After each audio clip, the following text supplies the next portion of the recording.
Now we're going to put in some mite treatment. We've got some varroa mite treatment strips ready to go. We got some on shop towels. They're wet. This is oxalic acid and glycerine, half and half mixed. And we put some on some cardboard strips and some paper sheetrock mud strips. So I think we'll use the blue paper shop towels for this treatment. So let's come on along, let's go put that in. We cut the paper towel roll in half, and they're a bit wet.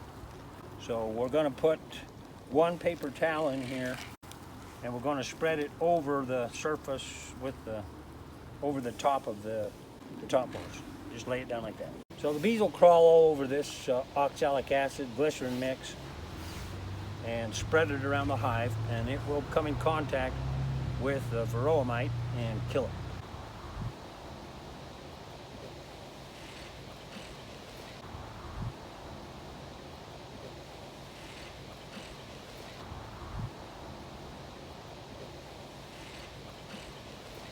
If you liked this video, be sure to check out our beekeeping courses at thehoneycompany.com.